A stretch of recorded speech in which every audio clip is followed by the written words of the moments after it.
Hi, this is Gilbert Gottfrieds, and this is Gilbert Gottfrieds' amazing Colossal podcast. I'm here with my co-host, Frank Santopadre. We're once again recording at Nutmeg with our engineer, Frank Verderosa. Our guest this week is Dick Van Dyke. I'm very impressed. Ladies and gentlemen, the only true Caped Crusader, Adam West. Oh, thank you, Gilbert Grape. Let's welcome one of our favorite actors, Bruce Dern.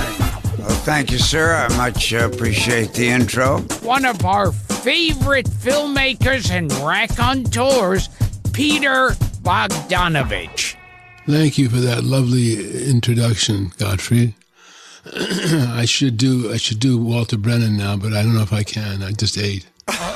Well, save it for later in the show, Peter. Please welcome the multi-talented Michael Nesmith. What do you think of my cologne?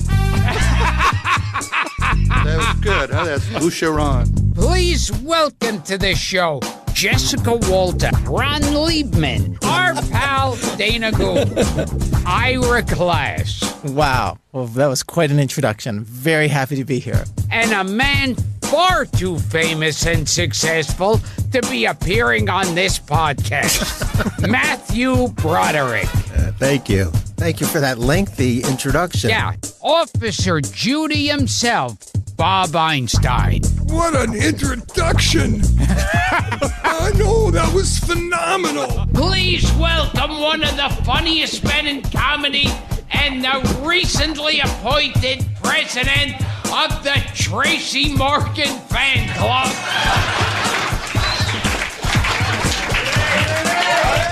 Our pal Artie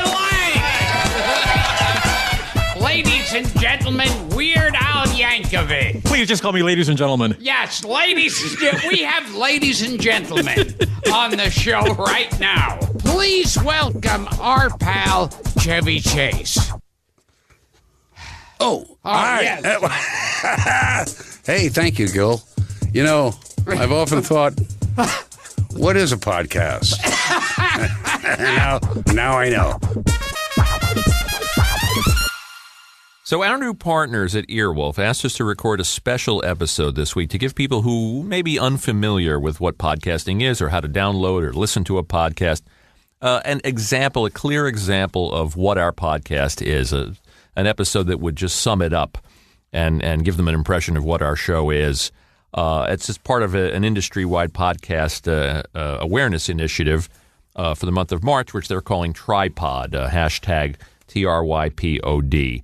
So we thought we would gather up some greatest hits, some of our best interviews, and we also get a lot of questions from time to time, and we're going to try to answer some of them. The question that I'm asked the most is, does Gilbert use his actual voice when he records the podcast?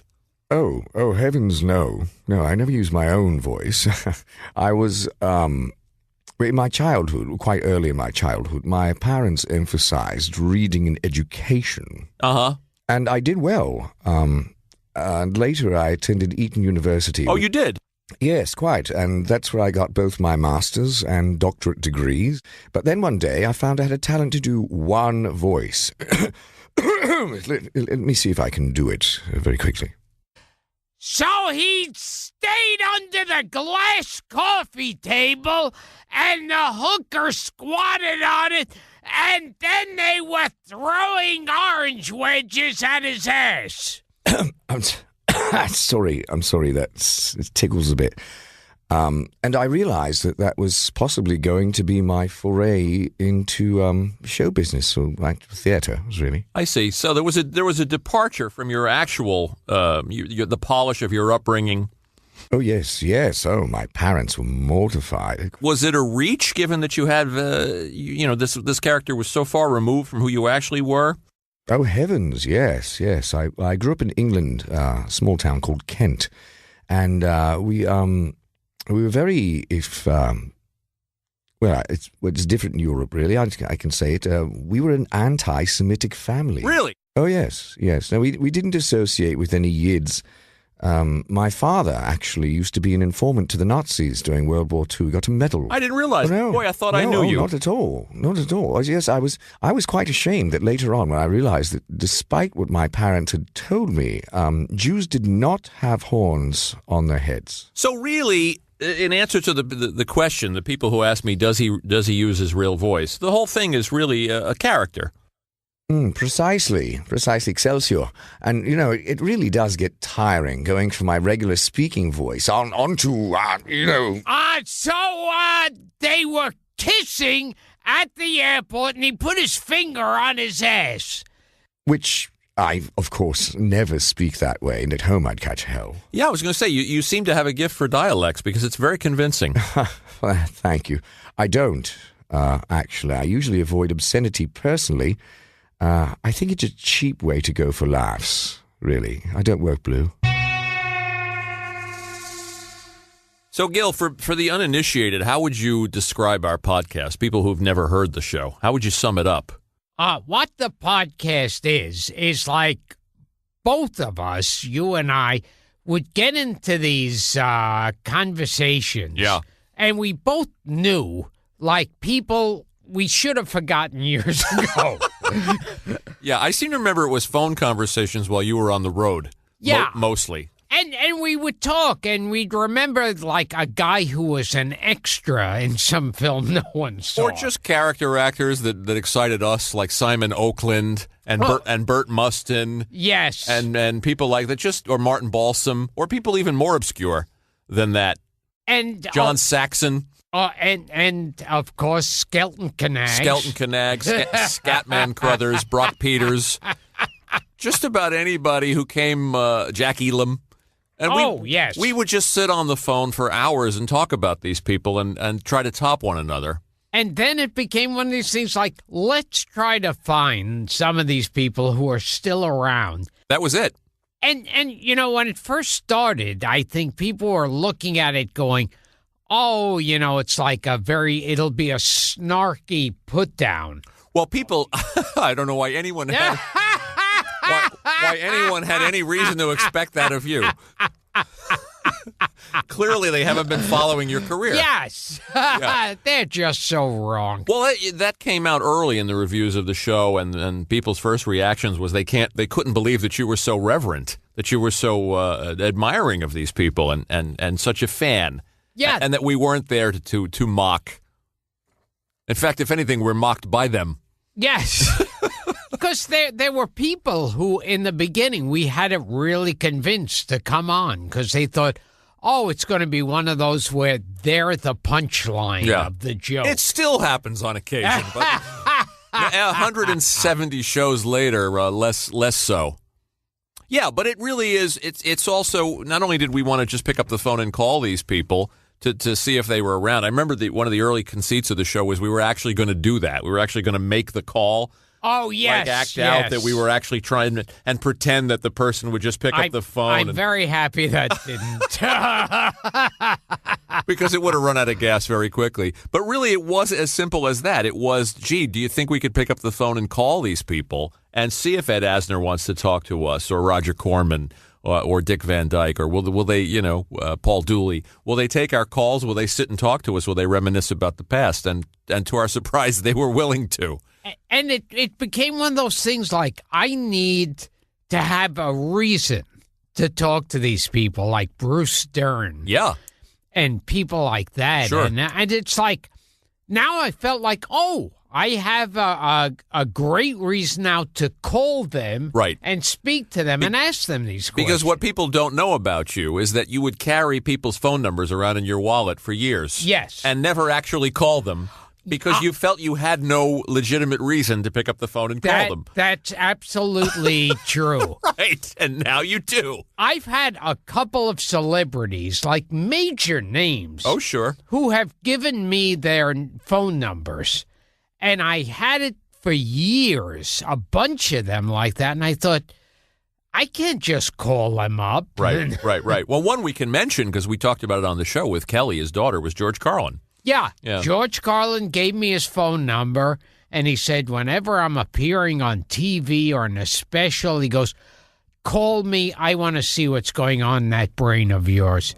And it was a great compliment, and I really wanted to talk to George Carlin, but I just couldn't get myself to do it. And another one, Jonathan Winters. Crazy. That kills me that you didn't call these people. Yeah. And Norman Fell. Right. Norman Fell said, give me a call anytime. And unfortunately, you named 3 people that were gone by the time that we started the that we started the podcast. Yes. But we have, and we never thought when we started, and we talked to Larry Storch and Ken Berry and Adam West, and we were thrilled, but we never thought that it was going to expand to the point that we were going to get Carl Reiner and Dick Van Dyke. I won't say the first guest we had. But after that one, we sort of went to a pizza place afterwards, and I remember saying to you, well, hey, we tried, we gave it we made an effort, that's it. But Dara would not take no for an answer. Yeah, that's the problem with her. That's the problem. So really it is that. It's become a Valentine, but it really was born out of, we'd really love an excuse to talk to these people and tell them how much they meant to us and reminisce and see if they wanted to play our game, see if they wanted to reminisce about the nonsense that we were already reminiscing about. And talking about these characters and remembering the minutia from those episodes. And it, much to our delight, by and large, they do. And a lot of them do like to know about glass coffee tables and throwing orange wedges at celebrity asses. Well, that's just essential knowledge. Yeah. So for people who want... who are trying to understand what this show is, the essence of what this show is, or what it is we're trying to accomplish, what we did is we picked 5 clips, five snippets from shows that I guess these clips represent or best represent the variety of things that happen on this show. And I'm happy to say that it was hard to pick out bits that really stood out because there was so many. So many. Yeah, we managed to winnow it down to 5 from about 55. So where do we start? Let's start with this clip. This is this is one of the funniest men in the world, Super Dave Osborne, our friend Bob Einstein, who basically came on the show and ripped us apart. Oh, yes. It was hysterical. It's hilarious. And that's what happens with the show. As I said, we're always reverent. Sometimes they're not. And this is a wonderful story about a comic legend that Bob loves to tell, and it's a great one. I'll give you one more story because we can't leave on that. My first meeting with Red after we agreed to do the show was at his house on Mulholland. And Al and I are talking to him, and we see with the monitor, he's got 700 televisions to see who's coming down. Sloppy White is coming down. Now, outside, Red has 5 dogs that are half dogs, half human. They're the biggest fucking dogs I've ever seen, and you can't see what kind of a breed they are. Because they're wearing tennis shoes and they're fucking hungry. And they're all over the yard. So Red said, Sloppy, how you doing? He said, listen, I'm meeting with Blindstein here. I want you to go down to the pool house. I'll meet you in a minute. He said, what about your dog? He said, how long have I known you? 50 fucking years? My dog's ever touched you? He said, no. He said, well, get the fuck to the pool house. And we watched, like on Cinerama Dome, these dogs chase Sloppy White all over the yard into the pool with his clothes on. And all Red said was, God damn, they did go after him. And then we went back to a meeting. And Sloppy's in the pool with his clothes on. Oh, that's great. So it's so hard to sum up this show in clips. And like you said earlier, we went through so many of them. Oh, yeah. Even to get down to 5. So here's another one. This is our friend Joe Pantoliano. Yes. I think you know where I'm going with this clip. What do you want to say about something about it? No, keep going. Frankie Verderosa, our wonderful, ever efficient, ever trusty engineer, knows Joe because Joe comes to Nutmeg and does voiceovers from time to time and said, hey, do you want to do the Gilbert podcast? And he said he would love to. And we got Joe in here, and God, he was great. Oh, there were so many things. That's what, when they surprise me, I really love it. It's like, and with him, we asked him about playing tough guys, and he said he plays them because it gives him a feeling of power because he was a victim of bullies. Right. That's right.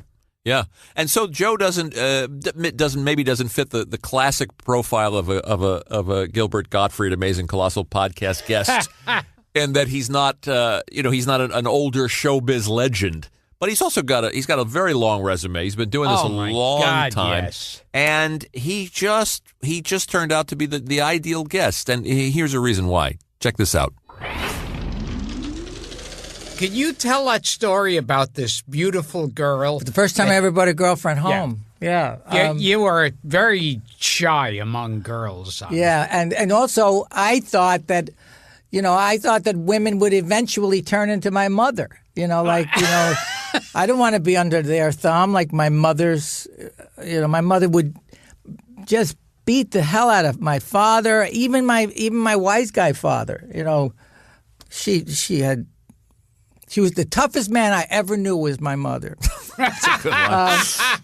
So I take this girl, Ellen, and she's like a runway model, and she's beautiful, and I want to show off a little bit.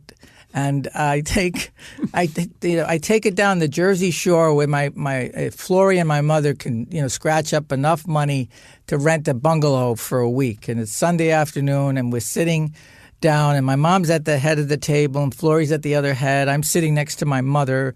Ellen's across the way from me, next to my mother. My sister is between me and Flory, and then there's Joe, the insurance man, who was a friend of Flory's, sitting next to Ellen, in between Flory and Ellen. So my sister has got this glass of iced tea, and in the inside of the glass there's ridges, and she's kind of mixing the ice inside the glass, and it's hitting the ridges, and it's making noise, and it's bugging me. And I go, Marianne, do you have to do that? And my sister was like 12 at the time. She goes, Jesus Christ, and she slams the glass. You can't do a fucking thing in this house. So Flory says, watch your mouth. My mother, steam starts coming out of her ears, and she looks down at him, and she goes, she ain't your daughter. Mind your own business. And Flory picks up a salad bowl and smashes it on the table. And he goes, I put the food on this fucking table. Don't you ever talk to me like that. And my mother goes, oh, big shot. What are you going to do? Shoot me? You're going to shoot me? And I'm like, I get so mad at her. I go, you see, that's why I don't bring anybody into this house, because of your fucking mouth. And my mother turns on me now, and she goes, you little son of a bitch. Who the fuck do you think you're talking to? And my mother grabs her breast. She twists her breast, and she goes, I cursed the milk that fed you. You should have died in my womb. In my womb, you should have died. And Ellen is eating. All she can do is eat. We're screaming and crying, and food's flying everywhere, and she's just, her head's down, and she's eating sausage and peppers. And I pack my bag. I'm outside. Joe's saying, go in and tell your mother you're sorry. Fuck you. I didn't, she started it. And Ellen, we're leaving. And Ellen see the deconstruction of her family. It's the end. And my mother opens up the screen door. She goes, Joey, you want coffee?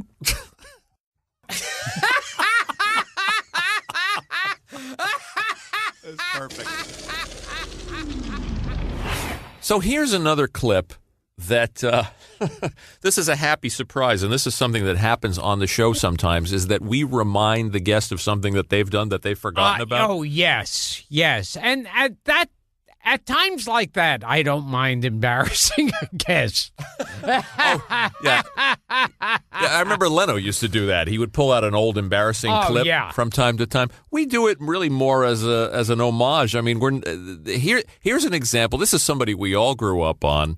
The great John Amos, character actor and the star of Good Times. And the interview was winding down, and I had this written on a card, and I said, boy, do we bring this out, or is he going to be embarrassed by this? You don't know how these things are going to go.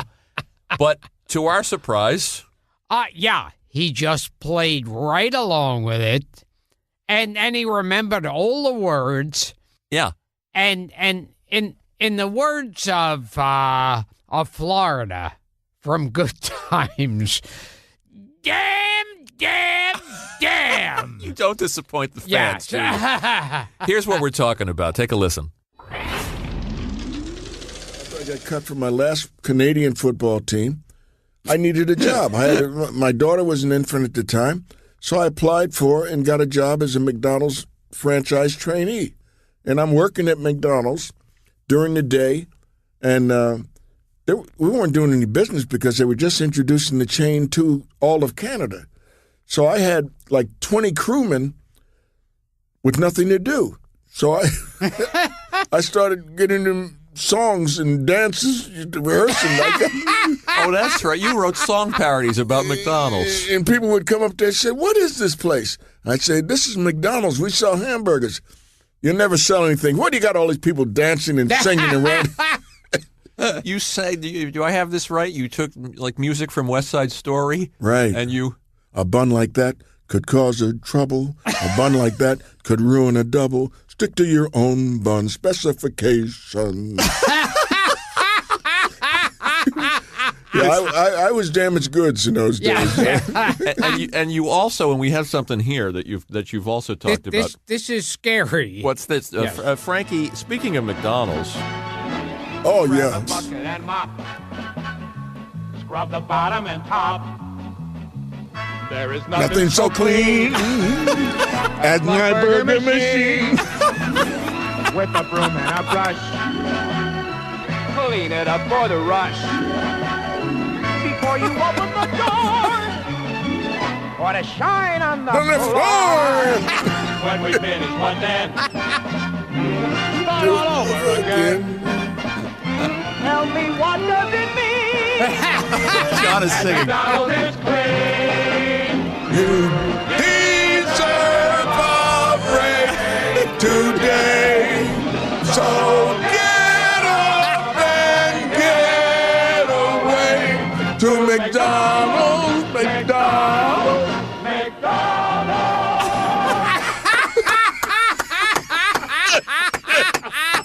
Okay? Fantastic. You still remember it all. Oh, yeah, absolutely. Hey, here's the killer. I walk into Tom Hanks' dressing room. I go to see him in Broadway. I walk into his dressing room, and he breaks into that song of all the things in the world. Now, we had Matthew Broderick on the show. Yes. And you know, in all fairness, he was doing a play at the time. It was great. It was generous. He was he came over here in between performances. Yeah, he did a matinee, rushed over here to do an interview, and then had to rush back to be on stage for that evening show. Yeah, generous guy. And how did you repay him? Well, I personally always fucking hated the movie Ferris Bueller's Day Off. I never got what was supposed to be good about it, and that's the way I started the interview. You did. That I fucking hate Ferris Bueller's Day Off. And he handled it pretty deftly. Yes. And pretty diplomatically. I had to be honest. Here's the clip. I have to preface this interview by saying what everyone has told me not to say. Uh-oh. I fucking hated Ferris Bueller's Day Off. Oh, way to welcome the guy. Who told you not to say that? I may have said don't lead with it. Oh, don't lead with it. Warm him up. Yeah. Now, why do you hate it? Like we had Peter Bogdanovich on this show. Yeah. His mother saw... Do you like Paper Moon? We do. Yeah. Yeah. His mother had seen Rebel Without a Cause. Yeah. And she hated it. And she said that it idolizes, like, just everything young people do is great. Yeah. And old people are idiots. Right. I hate that kind of movie, too. Yeah. I know what she means. Yeah. Now, what is interesting is you now, as an adult and a married man with children, what do you think of both the movie and the character of Ferris Bueller? Ferris Bueller? Well, I like, unlike you, I like the movie. Fuck you. Fuck you too. You could say fuck on this show? Yes, it's the internet. That's blow great. job, anything. Really? Wow. It's loose. For the home viewer, I'm blushing. Yeah, yes, he is. I can attest to it. I love that movie. I hate young people too. I know what you mean. But I like that. I think John Hughes did a beautiful job. I think it's like a wonderful little lark, and I'm amazed at how it's held up.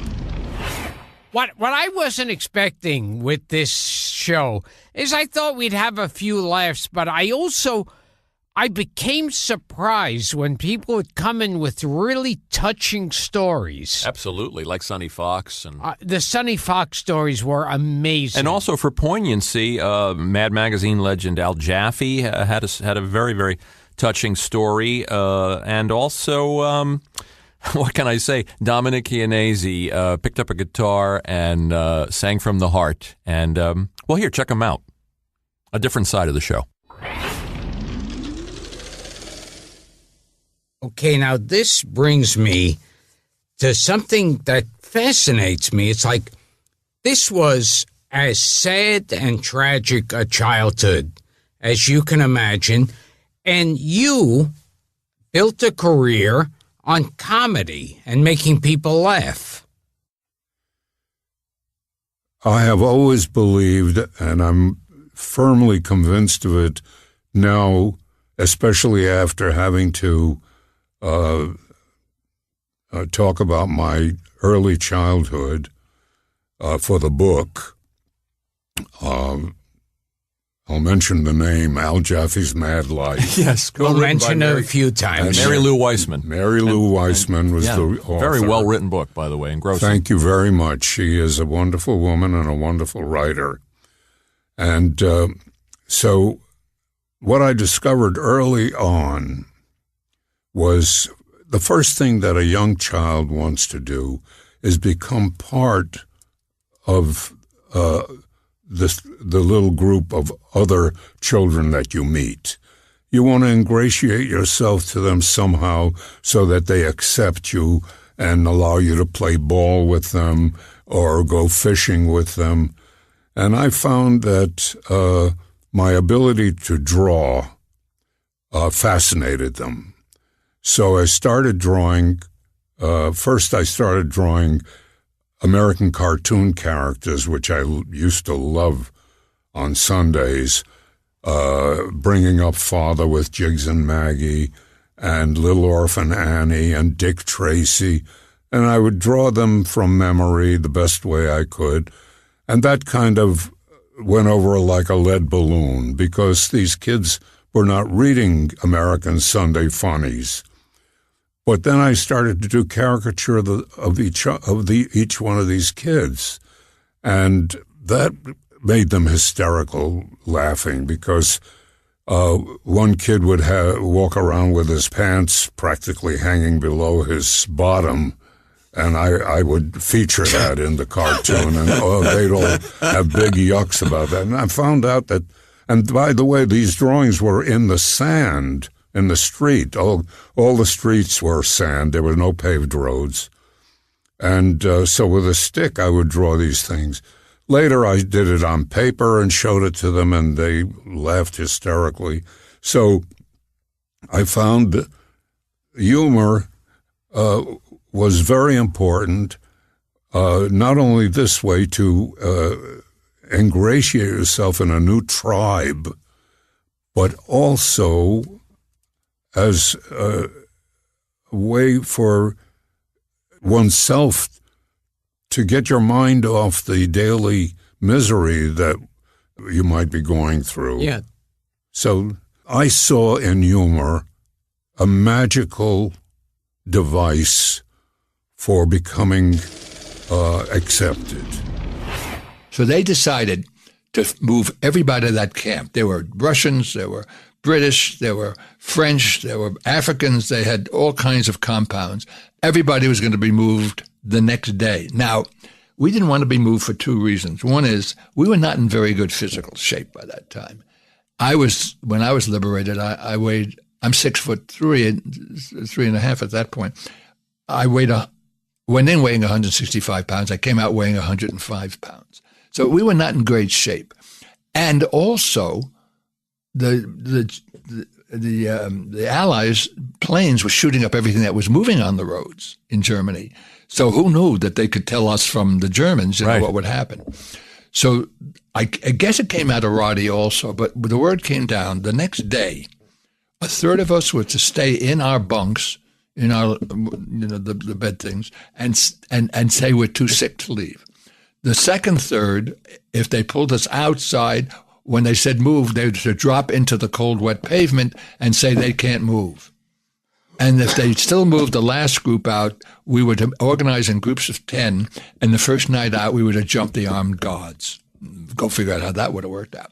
Anyway, the day came, we cast the roles, everybody knew the part they had to play, and they came in and said, house, let's go. And then these guys were saying, no, we can't move. And they sort of, left them alone and got the rest of us out. And then we watched the British move out, we watched the Russians moving out. We were still there.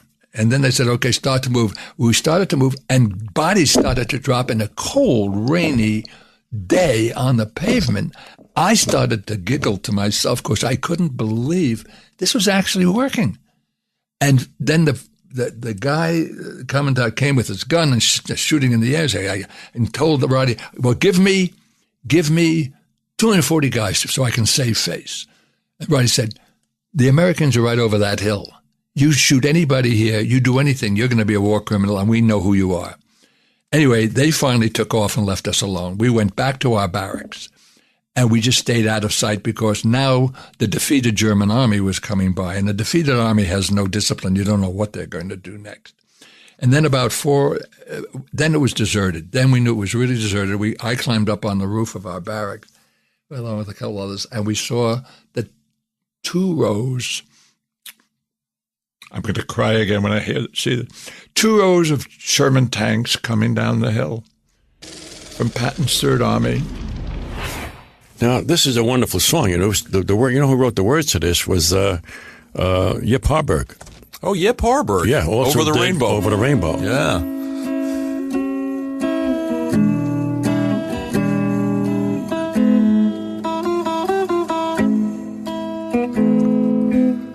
Once I built a railroad, I made it run, I made it race against time. Once I built a railroad, now it's done. Brother, can you spare a dime? Once I built a tower to the sun, brick and rivet and lime. Once I built a tower, now it's done. Brother, can you spare a dime? Once in khaki suits, gee, we look swell, full of that Yankee doodle-dum. 500,000 boots went slogging through hell. I was a kid with a drum. Say, don't you remember? They called me Al. It was Al all the time. Say, don't you remember? I'm your pal. Brother, can you spare a dime?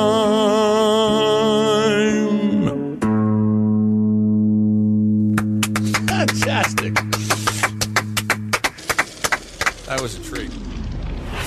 One of our favorite guests was Tony Orlando. Yeah, top 5 for me. And we found out loads of his father his father's buried in a Jewish cemetery. That was fascinating. Yeah, which I, of course, thought, well, that's the best part of the interview. Well, I also have to say that we didn't plan this show. We didn't plan long-term what this show was going to be. We didn't have a grand vision for this show. We thought we'll call these people. In the old days, we used to call them on the phone before Frank Verderosa came into our lives.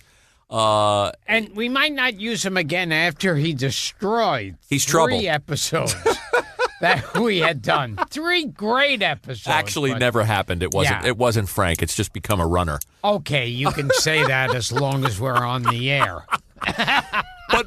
But one of the surprises of the show, something that emerged over time that I never saw coming, was Gilbert singing. Yeah. Was Gilbert spontaneously and joyously breaking into song for no apparent reason, whether there was a guest here to join him, whether it was just an old theme song out of the blue. Chevy Chase is sitting here, and Gilbert starts singing the theme from Foul Play. Oh, yeah, ready to take a chance There you again. go. We had Henry Winkler on the line. I sang the theme to Lords of Flatbush. Yeah.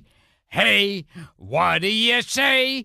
Looks like it's gonna be a very fine day. That's it. And sometimes, well, those were songs that were at least in context. Sometimes, for no reason, something will emerge like The Man Who Shot Liberty Valance without any prompting. So that's been a very, very pleasant surprise. And again, you never know how the guests are going to react. Are they going to think we're mocking them? Are they going to think that Gilbert's taking the piss out of their song? But you know, we're trying to be reverent and we're trying to have fun with it. Here's somebody that really got it. Oh, Tony Orlando. I wanted to sing "Tie a Yellow Ribbon" with him, and he was in it 100%. Hear for yourself. Are you familiar with Tie a Yellow Ribbon? I think so. Okay. Are we ready? Should I play the music? You want to sing it with me? Yes. Wait a minute. Okay. I'll give you the music. You're really going to sing this with me? Yes. He doesn't have You a and I, karaoke time? Yes. We're going to do a karaoke with my idol? Yeah. Why? Let's do it. Come on, you start it. Go ahead. Okay. I'm coming home. Wait, start again. Start again. It's the wrong fucking key. He's singing in the key of Z. He doesn't have a key. I was going to tell you. Go ahead, do it again, Frank. I'm coming home. I've done Not my yet. time. Start again. Rick, you'll put the headphones on. You got music. Let's do this right. Oh, I've got music? This is our big moment. Wait a minute. It is. Let's start. And I'll give you the cue when to start. Go ahead. Yeah. Go. Take your time. Okay, baby. You're coming up any second now. Go for it, Gilbert. I'm coming home. I've done my time. Now I've got to know what is and isn't mine. If you receive my letter telling you I'd soon be free, then you'll know just what to do. Hurry! If you still want me. Get to it! If you still want me. I'm so impressed. Tie a yellow ribbon round the old oak tree. It's been 3 long years. Do you still let me sing for a want minute? me? If I don't see a ribbon round the old oak tree, I'll stay on the bus. Forget about us. Put the blame on me. Go ahead. If I don't see a yellow ribbon round the old oak tree. Why am I sounding like you? Okay, Gilbert, come on. Bus driver, please look for me. 'Cause I couldn't bear to see what I might see. I'm really still in prison, and they my tell who's who? A simple yellow ribbon's what I need to set me free. I wrote and told her, please. I wrote her, told her, Okay, please. Gilbert, it's on you now. Chorus, go ahead. An old oak tree, tie a ribbon round the old oak tree. Tie a ribbon ribbon round the old oak tree. Tie a ribbon round the old oak tree. Tie a ribbon round the old oak tree. Just get on the bus, forget about us. Put the blame on me. I know why she married you. She sings like you, too. Your yellow ribbon round the old oak tree. A hand for Gilbert. Yes, sir. Yes. This was a first show business. Oh, that. Wow. That's you, Gilbert. That was Dara singing at the end. That's great. It's not quite Thelma You know, Joyce. I haven't had more fun. Oh. Thank you for inviting me to this show. I mean, I haven't had this much fun. I don't even know when. Seriously. we have fun. Do you have fun doing Yes. this radio show? Yeah, I'm going to tell you something, and I mean it. This is the same thing I told Dick Van Dyke. He sang with Dick After Van Dyke. I sang 2 duets with him, Put on a Happy Face and Supercalifragilistic. Oh, that must have been something. Yes, and I'm telling you the same thing I told Dick Van Dyke. I think I just came.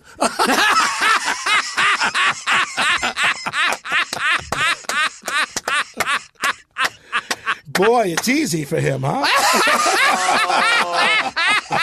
She's jumping up and down.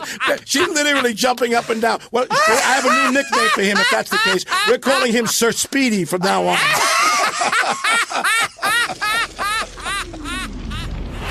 But if you really want to get an idea of what this podcast is about, here are some highlights courtesy of Artie Lang, Howie Mandel, Chevy Chase, and Weird Al Yankovic. I mean, listen, Right. he lost to Joel Grey in Cabaret. Could you imagine, like, he was best supporting actor. Yeah. The transformation he makes in Godfather 1 is one of the best acting things ever, from that innocent kid to this devil, and he was up for supporting, Can you and he imagine? loses to Joel Grey. Can you imagine? Joel fucking Grey. And that was the year Brando won and sent Sashim Littlefeather. What a great Hollywood move. That's a Tracy Morgan move. To send the Indian. I'm sending Shathim Littlefeather. I'm sending Can't Talk Right. I'm sending Hokapontis.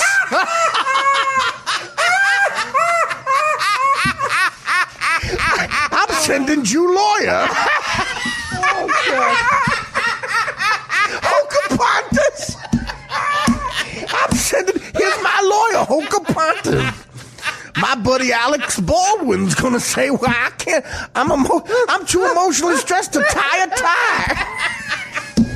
I can't tie a tie. Now write a check, bitch." That's all that was. Hokapontis. Lord. I gotta smoke the piss pipe. Let's roll a piss pipe. Let's smoke a piss bong. Gilbert, you are my absolute favorite comedian. I love you as a person. I've known you for years. But the thing is, and I would say yes to whatever you ever wanted me to do, but I have never been to a more complicated, different broadcast than this. He said, "Can we come backstage and do it?" There is a crew of 9. I'm not sure what anybody's doing. Somebody's just holding an iPhone up, and then we have a photographer for a podcast. Yeah. So you can see shots of this Audio podcast. only podcast. Okay. They set up. They were looking for plugs. We didn't have enough pillows for Gilbert to start. Can we start? He goes, "I need a pillow." His wife Dara gave him 3 pillows. We couldn't start. We were about to start. Then his wife said to him, "Gilbert, do you have to make a pee-pee?" She did. She took you down the hall to pee-pee, which I thought was kind of nice and a little motherly and that. When you finished making a pee-pee, we were about to start, and she actually said to your co-host, "Frank, do you have to go to the bathroom?" He didn't have to go to the bathroom. And then Frank laid out. Frank has got like an array of cards. He's really prepared. I think he's been on Wikipedia for years. Weeks of and research. wrote you obviously my bio for an intro. And You know how at the end of the day, guys wear pants longer than women wear pants? But sometimes I wear pants for 3 days, and then my wife says, let's throw those in the laundry, and you empty shit out of the pockets. There's little crumpled pieces of paper, and you don't know what those crumpled pieces of paper are. Somebody else? Are you with somebody just walked in the room. You're with Frank? Do you have something to do with this podcast? Who are you? I have no clue. I just turn up every time they do a podcast. What? That's our social media director. The social media director, on time. That's great. So Before you do any social media, do you have to pee? And I'm not asking for me. I'm asking for Gilbert's wife. All right. And Frank and I were discussing how you worked with the Munchkins. Well, that's where I met my wife, who was shacked up with the Munchkins, all of them. No, it was called Under the Rainbow, and therefore it was not a good movie, but it required 150 little people, as they like to be called, and insist on. And they are. And we had, about 100-something of them, and they were living in a hotel right next to the stage where we shot. Out there they call them stages. And apparently they were just dead drunk every night, snorting coke and they don't have long to live. Their livers are getting as big as they are.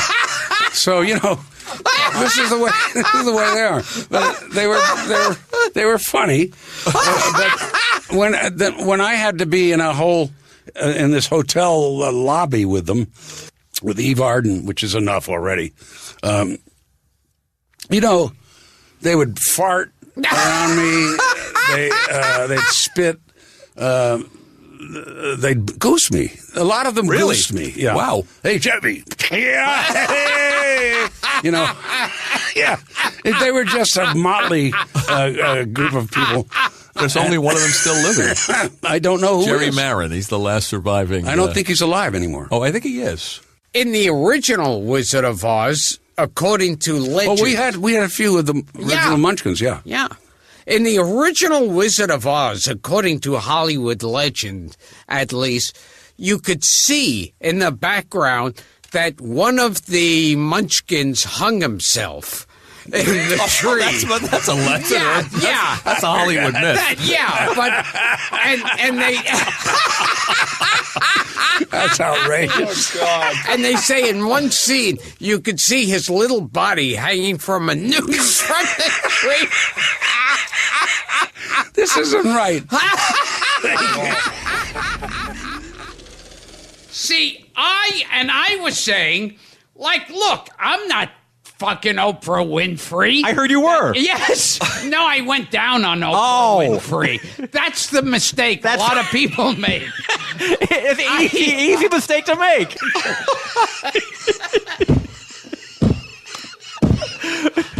But you're saying no actual penetration. No actual penetration. She one time blew me. Can we get back on track? Oprah Winfrey. Oprah Winfrey one time blew me. Yes. While as legend has it. While Stedman held the cheap movie camera.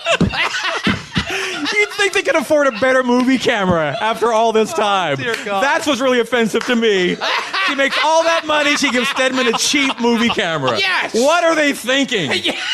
What are they doing with all that money? Type with the little handle on the box. The Bell and Howell model. Yes. Oh. That's disgusting. And to show it on a projector. Oh. That's offensive to me. Yeah, it kills the whole reason for going down on Oprah Winfrey that they couldn't get a good camera. I mean, you don't film Citizen Kane on your little phone. You don't do that. Click the video. You would not do that. That's not something you would do normally. Another thing that's great is that, and we have to mention this, we didn't realize that this show would resonate with so many people. Yeah, because people were saying, and I thought myself, oh, well, it's like this is something we like old Hollywood. No one knows these people. No one cares. But I get these tweets where people say to me, I didn't know who you were talking to. Yeah, it's gratifying. And I didn't know the people you were talking about with them, but I looked it up and I loved it. Well, or that they've become a fan of that person. They start renting their movies. They start researching them. We thought, yes, we know people, friars and people in comedy. We knew a couple of hundred people that we thought would be into what we were doing. Our core group of weirdos. Yeah. Yes. But we really didn't know that there was this gigantic world out there with an appreciation.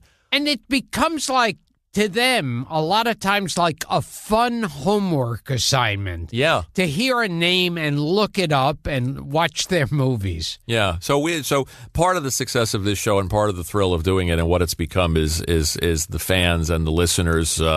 It's become a community. And that we get to thank these people, thank these stars who were part of our childhood by introducing them to another generation is really one of the most gratifying parts of it. It's one of the ways we can pay them back.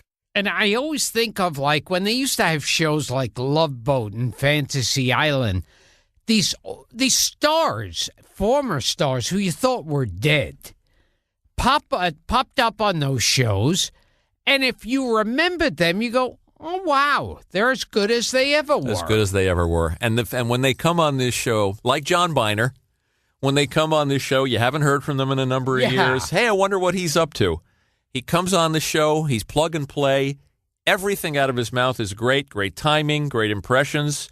And you think these guys they've still got their fastball. They're still great. I mean, how alert. Well, Dick Van Dyke Same thing. Great. Yeah. He was just I should remember one time we were doing a year-end show, and we were talking about the legends in show business that we talked about, and of course we left out Dick Van Dyke. Yes. Yeah, which... How foolish. Yeah, and I thought, oh, shit.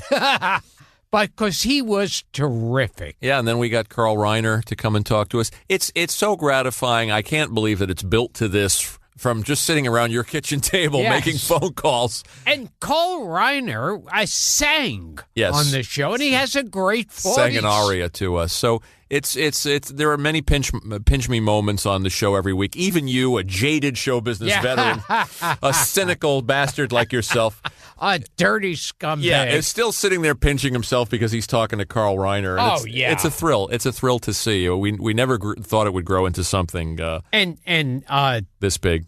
Dick Van Dyke told me I would have made a good buddy on the Dick Van Dyke Show that Maury Amsterdam played in.